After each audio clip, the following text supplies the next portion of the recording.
welcome to Natasha's Pantry. Today I am channeling my inner nana and mother, and I have a plum tree, and it was either they're going to end up in the compost or they end up in some jars. So how hard can it be? I got brought up making preserves with my mother, so today I'm going to show you how simple it can be.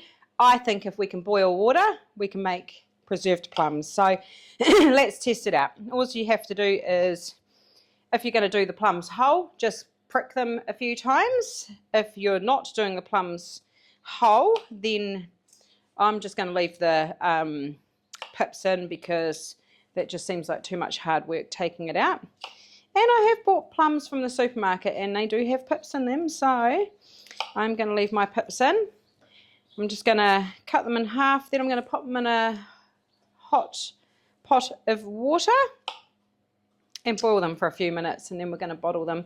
Just currently heating the oven up to 120, and I'm going to put my jars in there and sterilize them to 120. Now, if you haven't got preserving jars, I was lucky enough, I've got some of my mum's preserving jars, but if you don't, this is just a gherkin jar.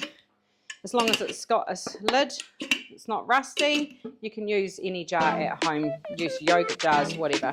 So I'm just going to pop the jars into the oven and then we'll be back.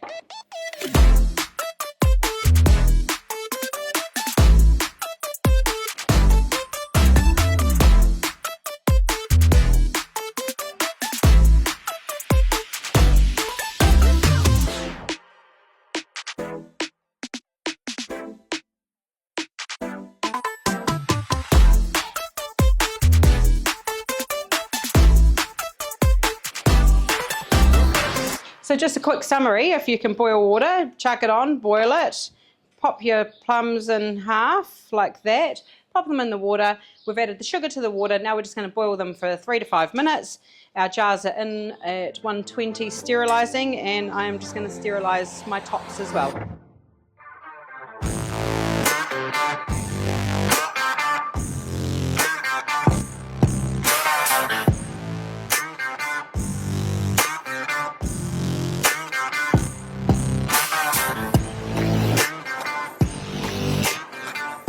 Right, so we have just heated our plums through. Now note to self, we're not turning this into jam, we're just heating the plums enough to just heat them through.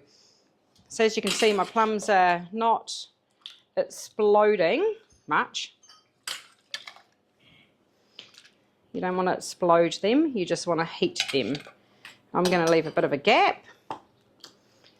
I did see online that the plums rise, so you end up with the liquid at the bottom and the plums on top. So I'm just going to pop another plum in there. Here we go. I'm just going to put a little bit more liquid in. From here, we're just going to give it a bit of a wipe. All right. Make sure it's nice and clean.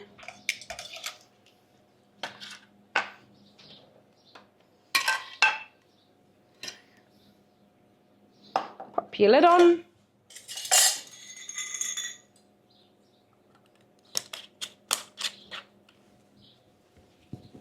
Look at that.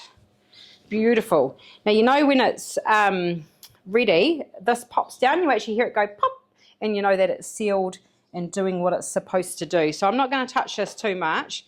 I'm literally just going to pop this over here, and then I'm going to go get another jar.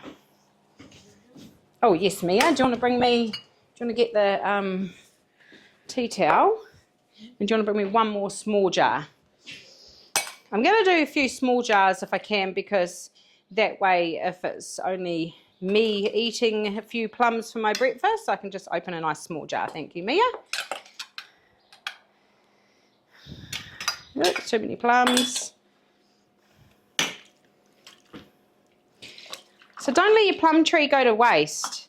It's either, you know, the birds take these plums overnight. That's why I actually picked these a little bit early, because I didn't want to lose them to the birds. Last year, I lost my whole tree to the birds. this year I wasn't having it. I want to be out of plum season and still eating plums. So get in, pick your plums, and don't be scared of preserving. It is really simple. You can't really muck up. If you've got your boiling water, sugar, make sure your jars are sterilised. That's the biggest thing. You want nice clean jars to be working with. Let's see which one fits on these, Mia. Which ones were they? Might have been green ones. Do you want to pass me the other one? There we go. So I'm going to carry on just bottling these, but as you can see, super easy. So tune into Natasha's Pantry 2026. We have heaps of exciting bottling recipes coming your way. We'll have no sugar recipes as well. You can do anything you do with sugar without it as well. We're going to do beetroot and brine this week. But yeah, there you have it. Beautiful jar of preserved plums.